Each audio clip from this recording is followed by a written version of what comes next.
नमस्कार। मैं डॉक्टर गजानन भोसले।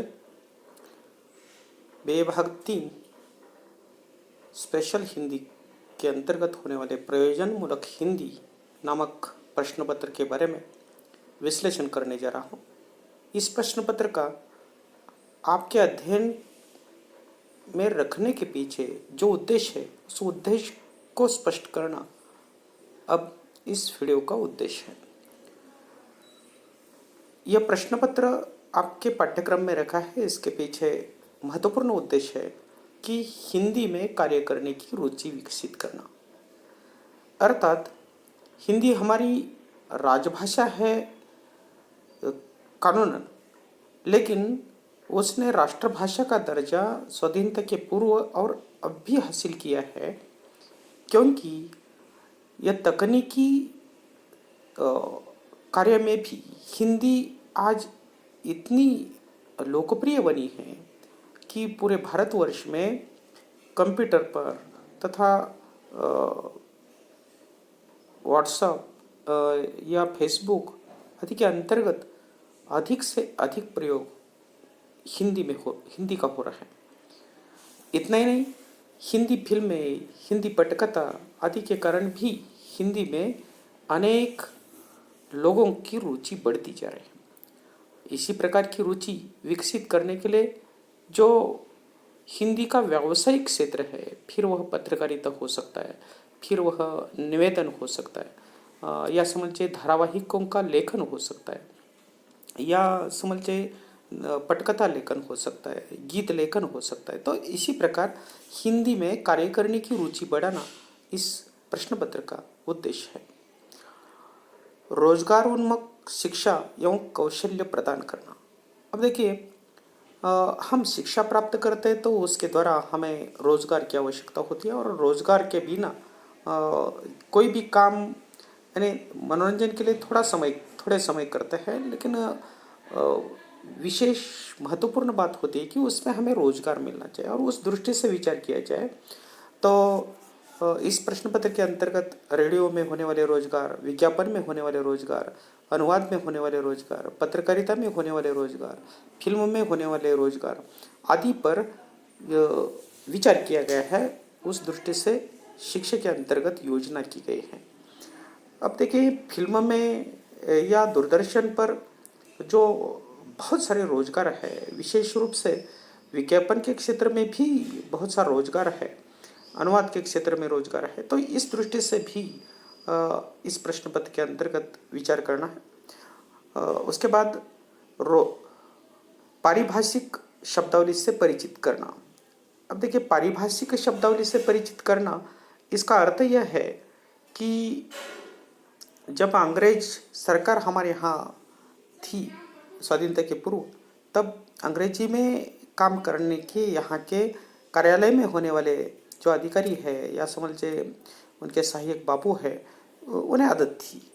अब देश स्वाधीन हुआ, हिंदी में काम करने की आदत लोगों को लगे, इसलिए जो अंग्रेजी शब्द है ऑफिस में प्रयुक्त होने वाले, उसके लिए पर्यायवाची हिंदी शब्द उन्हें पता हो, या हम आगे जाकर समझो इस प्रकार की नौकरी करनी है तो हमें वो शब्द पता हो, इसीलिए कुछ परिशिष्ट के अंतर्गत, यानी पारिभाषिक शब्दावली, जनसंचार से संबंधित वगैरह शब्दावली रखी गई है आपके अध्ययन के लिए परिशिष्ट अ और ब के अंतर्गत।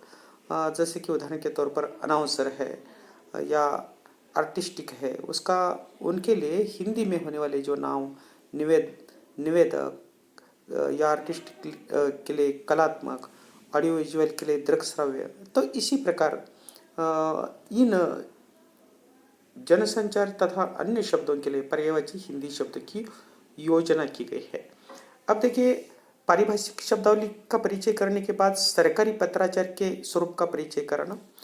अब देखिए, सरकारी पत्राचार बहुत महत्वपूर्ण है, क्योंकि आगे जाकर अगर समझिए आप किसी ऑफिस में कार्य करने लगेंगे, सरकारी कार्यालय में भर्ती हो जाएंगे, तो वहाँ आपको कम से कम इतनी जानकारी होनी चाहिए कि कौन कौन से पत्र होते हैं, वे कैसे लिखने चाहिए, उसका मसौदा कैसा होता है। तो उस दृष्टि से कार्यालय ज्ञापन, परिपत्र, कार्यालय आदेश, सूचना, अनुस्मारक पत्र, ये जो सरकारी कार्यालयों में प्रयुक्त होने वाले पत्र है, उन पत्रों के बारे में जानकारी आपको इस प्रश्न पत्र के अंतर्गत देनी है। उसके बाद जनसंचार एवं इलेक्ट्रॉनिक माध्यमों का परिचय कराना।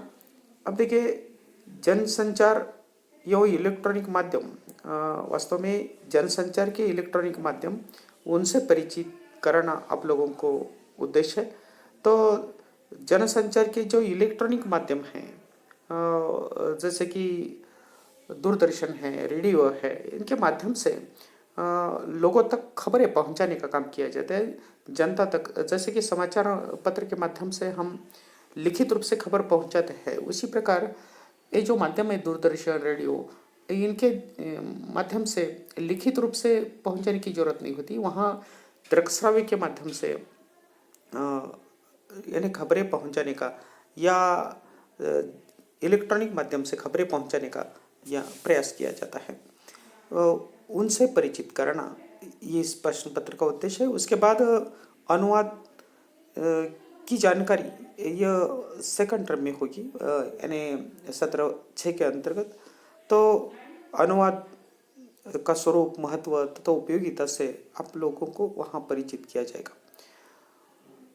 रोजगार परक हिंदी की उपयोगिता स्पष्ट करना, यानी रोजगार परक हिंदी की उपयोगिता स्पष्ट करना, यानी जैसे कि अभी बताया मैंने कि रोजगार के लिए हिंदी में बहुत सारे क्षेत्र है, उसमें रेडियो, विज्ञापन, अनुवाद, पत्रकारिता, फिल्म। तो इसमें ये कितने बढ़ते हुए माध्यम है और उसकी उपयोगिता, यानी वास्तव में फिल्मों की उपयोगिता बताने की जरूरत नहीं। फिल्में मनोरंजन के लिए होती है और वह बहुत बड़ी इंडस्ट्री है, न केवल भारत में बल्कि विश्व भर में हिंदी फिल्में प्रसिद्ध है। पत्रकारिता का क्षेत्र भी आज बहुत बड़ा विस्तार पा रहा है विश्व स्तर पर, यानी हमारी खबरें, हिंदी की खबरें पहुंचती जा रही है। तो उसमें भी करियर करना या अनुवाद का क्षेत्र है, विज्ञापन का क्षेत्र है, तो इस दृष्टि से हमें रोजगार परक हिंदी की उपयोगिता सिद्ध करनी है। और हिंदी में रोजगार नहीं है, हिंदी केवल एक भाषा है। उसे सीखकर हम क्या करेंगे, यह मानसिकता हमारे मन में है, उसे निकालना और उसे रोजगार से जोड़ना इस प्रश्न पत्र का उद्देश्य है। तो इस प्रश्न पत्र के उद्देश्य के बारे में आपकी समझ में आया होगा, आप उससे परिचित हुए होंगे। यह समझकर